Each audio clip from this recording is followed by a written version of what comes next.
அனைவருக்கும் வணக்கம். நான் சௌதரி தமிழரசன் பேசுகிறேன். இன்றைக்கி நம்ம இந்த வீடியோவில் எதை பற்றி பார்க்க போகிறோன்னா, மகரம் இந்த வருஷத்துக்கு மகர ராசி நேயர்களுக்கு எப்படி இருக்கும், எந்த விஷயத்தில் கவனமாக இருக்கணும், என்னென்ன விஷயங்கள் அவங்க வாழ்க்கையில் நடக்கும்னு இந்த வீடியோவில் நம்ம பார்க்க போகிறோம். இந்த 2026ஆம் ஆண்டு மகர ராசி நேயர்களுக்கு ஒரு நல்ல காலகட்டமாக இல்லை நெகட்டிவான காலகட்டமானு இந்த வீடியோவில் தெளிவாக பார்க்க போகிறோம்.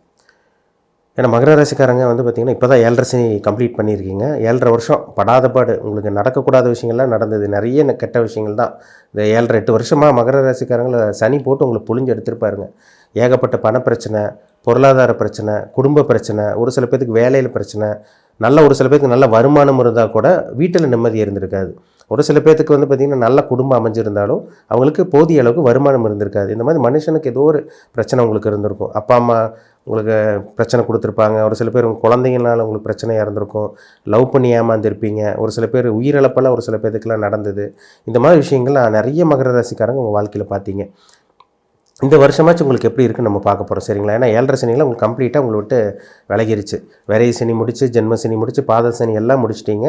கிட்டத்தட்ட 7.5-8 வருஷமாக படாத பாடு படாத கஷ்டம் மகர ராசிக்காரங்க சந்திச்சது ஒரு 100% உண்மைன்னு சொல்லிடலாம்.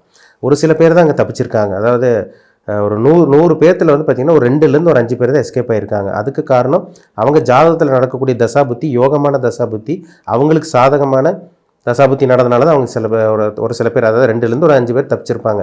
மற்றபடி 95% பேர் மகர ராசிக்காரங்க பாதிப்பில் இருந்தது தான் ஒரு 100% உண்மைன்னே சொல்லிடலாம். இந்த வருஷம் எப்படி இருக்குன்னு பார்த்தீங்கன்னா, உங்கள் ராசிக்கு 3ஆம் இடத்துல சனி இருக்காருங்க. உங்கள் ராசிநாதன் 3ஆம் இடத்துல குருவோட வீட்டில் சனி இருக்கார். குரு உங்கள் ராசிக்கு 6ஆம் இடத்துல இருக்கார். நிறைய கடன் வாங்கியிருப்பீங்க. 2025லலாம் உங்களுக்கு நிறைய கடன் வச்சுருக்கோம். பணப்பிரச்சனை உங்களுக்கு அதிகமாக இருந்திருக்கும். இப்போ தேவையான அளவுக்கு கையில் பணம் இருந்திருக்காது. ஏகப்பட்ட பிரச்சனைகளும் ஏகப்பட்ட சிக்கலில் மகர ராசிக்காரங்க மாட்டிகிட்டு இருந்தீங்க. ஆனால் இந்த வருஷம் பாருங்கள், உங்கள் ராசிக்கு 7ஆம் இடத்துக்கு குரு வர்றார். அப்போ 6ஆம் இடத்தில் இருக்க குருவோட உங்களுக்கு 7ஆம் இடத்துக்கு வரக்கூடிய குரு ஒரு அதிர்ஷ்டம் தரக்கூடிய குருவாக உங்களுக்கு நிச்சயமாக இருக்கும். என்ன காரணம்னா, குருக்கு ஒரு உகந்த இடம்னே சொல்லிடலாம், சரிங்களா? ஒரு நல்ல ஒரு இடம்னு சொல்லலாம் குருக்கு. அதாவது 2, 5, 7, 9, 11 இந்த 5 இடத்துக்கு குரு வரும்போது சில சுப விஷயங்களும் சுபகாரியங்களும் நிச்சயமாக அந்த குரு நல்ல பலனை ஏற்படுத்தி கொடுத்துருவார் அந்த குரு பயிற்சியில்.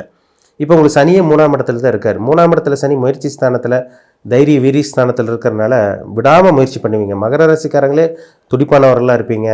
அதேமாதிரி பார்த்திங்கன்னா உழைப்புக்கு சொந்தக்காரங்க மகர ராசிக்காரங்க. நான் நிறைய வீடியோவில் சொல்லியிருப்பேன், மகரம்னாலே அது உழைப்பு தான். வேலை, அதாவது ஆணாக இருந்தாலும் சரி பெண்ணாக இருந்தாலும் சரி, வேலைக்கு போகணுன்னு நினைப்பாங்க, வீட்டிலே இருக்க மாட்டாங்க. இல்லைன்னா பிஸ்னஸ் பண்ணணும்னு நினைப்பாங்க. ஒரு சில பேர்லாம் வீட்டில் சும்மா இருப்பாங்க. ஆனால் இவங்க அப்படி கிடையாது மகர ராசிக்காரங்க. இது ஆணாக இருந்தாலும் சரி பெண்ணாக இருந்தாலும் சரிங்க, வேலை அல்லது தொழில் அதுக்கு முக்கியத்துவம் கொடுப்பாங்க, அதுக்கு ஃபோக்கஸ் பண்ணுவாங்க. ஏன்னா உழைப்புக்கு உண்டான கிரகமே சனி தான். அது காலப்புருஷ தத்துவப்படி 10ஆம் வீடு உங்களுக்கு மகரமாக வரனால நிறைய மகர ராசிக்காரங்க பார்த்திங்கன்னா தொடர்ந்து தோல்வி, வேலையில் பிரச்சனை, தொழிலில் பிரச்சனை, வருமானம் இல்லாமல், பணம் இல்லாமல், கடன் மேலே கடனாக உங்களுக்கு போயிட்டு இருந்தது. இந்த வருஷம் இது எல்லாமே மாறுங்க. உங்களுக்கு இழந்த வேலை உங்களுக்கு திரும்பி கிடைக்கும், நல்ல வேலை கிடைச்சிடும் உங்களுக்கு. அதேமாதிரி பார்த்திங்கன்னா சொந்த தொழில் பண்ணிகிட்டு இருக்கவங்களுக்கு திடீர் அதிர்ஷ்டம் கிடைக்கும், நல்ல லாபம் கிடைக்கும். இதெல்லாமே இந்த வருஷம் உங்களுக்கு ஒரு நல்ல ஒரு அமைப்பாக உங்களுக்கு இருக்க போகுது. ஏன்னா ராசிக்கு 3ஆம் இடத்துல இருக்க சனியே ஒரு தைரியஸ்தானத்தில் இருக்கிறது நல்ல ஒரு அமைப்பு. உங்கள் ராசியும் குரு பார்க்குறார், உங்கள் ராசிநாதனையும் குரு பார்க்குறார் இந்த வருஷம் ஜூன் மாதத்துக்கு அப்புறம், சரிங்களா? ஏன்னா ஆரம்ப பகுதி கொஞ்சம் கடன் தொல்லை, பிரச்சனை, வம்பு வழக்கு பிரச்சனை, எதிர்ப்பு, எதிரி தொல்லை, அப்படி இப்படின்னு உங்களை போட்டு ஒரு டார்ச்சர் பண்ணிட்டு இருந்தால் கூட இந்த வருஷம் உங்களுக்கு பார்த்திங்கன்னா ஜூன் மாதம் 2ஆம் தேதிக்கு அப்புறமெல்லாம் நிறைய மாற்றத்தை பார்ப்பீங்க. ஏன்னா 7ஆம் இடத்துக்கு குரு வந்துடுவார். ஒரு சில பேருக்கு ஆரம்ப பகுதி உங்களுக்கு நிச்சயமாயிரும். இந்த ஜனவரியிலேருந்து உங்களுக்கு இந்த தை மாதம், ஜனவரியிலேருந்து உங்களுக்கு இந்த மே மாதம் வரைக்கும் இந்த 5 மாதத்துக்குள்ளே ஒரு சில பேத்துக்குலாம் நிச்சயமாயிரும். உங்களுக்கு இந்த வருஷம் கல்யாணம் ஆயிருங்க. உங்களுக்கு நிச்சயமாக திருமணம் பண்ணிடுவீங்க. லவ் மேரேஜ் சக்ஸஸ் ஆகும். இதெல்லாம் உங்களுக்கு இந்த வருஷம் உங்களுக்கு நடக்கும். ஏன்னா 7ஆம் இடத்துக்கு குரு வர்றார். உங்கள் ராசி பார்த்து, உங்கள் ராசிநாதனை பார்த்து, உங்கள் ராசிக்கு 11ஆம் இடமான லாபஸ்தானத்தை விருச்சக ராசியும் பார்த்துருவார்.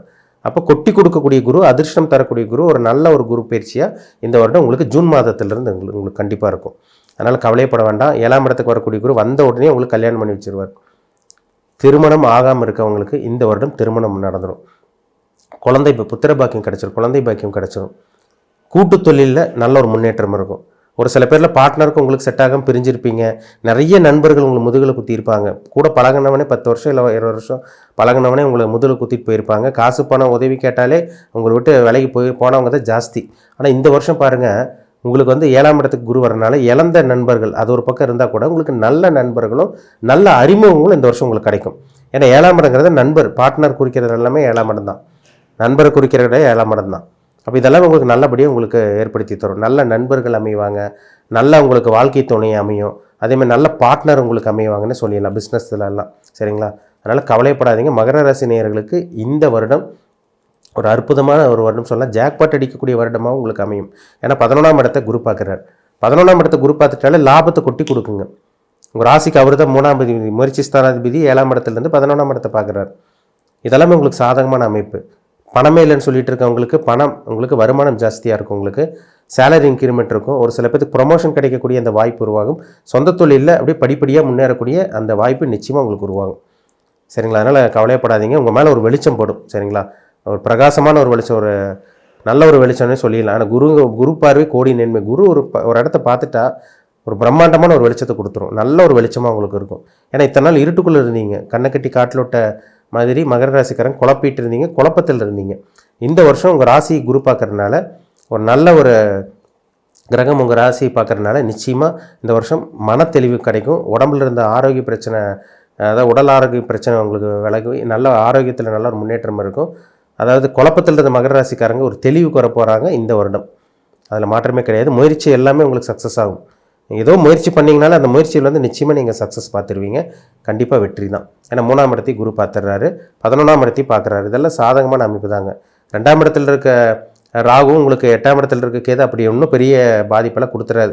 ஏன்னா ராகு மேலே குரு பார்வை ஆரம்ப பகுதியில் உங்களுக்கு குரு பார்வை இருக்கிறதுனால அது உங்களுக்கு பெரிய பாதிப்பெல்லாம் இருக்காதுங்க.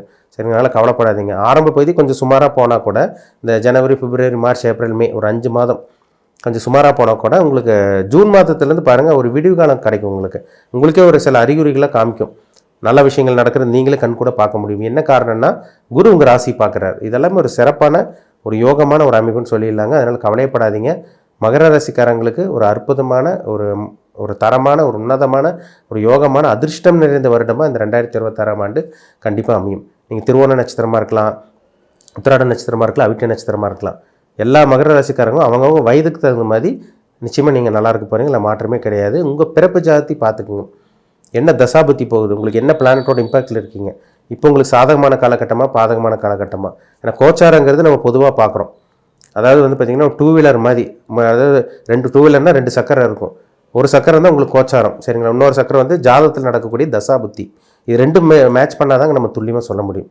சரிங்களா? ஏன்னா வண்டினா 2 சக்கரம் இருந்தால் தானே வண்டி ஓடும். அதே மாதிரி தான் கோச்சாரம் ஒரு பக்கம் நல்லா இருந்தாலும் உங்கள் பிறப்பு ஜாதகம் சப்போர்ட் பண்ணணும்.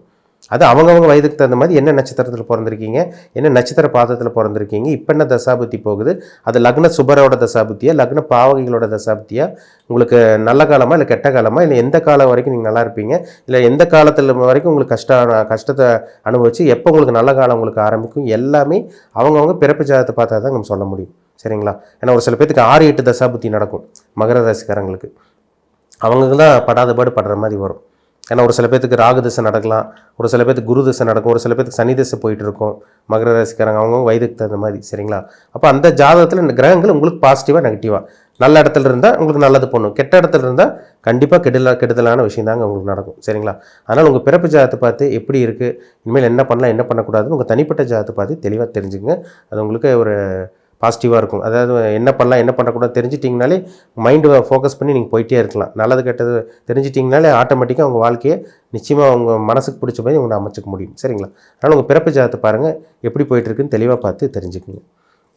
மீண்டும் அடுத்த பதிவில் சந்திக்கும் வரை உங்களிடமிருந்து விடைபெறுவது உங்கள் ஜோதிடர் தமிழரசன். இந்த சேனல் பிடிச்சிருந்தால் உங்கள் நண்பருக்கு உறவினருக்கு ஷேர் பண்ணுங்கள், லைக் பண்ணுங்கள், சப்ஸ்கிரைப் பண்ணுங்கள், பெல் பட்டனை கிளிக் பண்ணிக்கோங்க, ஆளுங்கிற ஆப்ஷன் இருக்கும் அதையும் செலக்ட் பண்ணிக்கோங்க. அப்போ தான் நாங்கள் போடுற வீடியோஸ் எல்லாமே உங்களுக்கு நோட்டிஃபிகேஷன் வரும். நன்றி, வணக்கம்.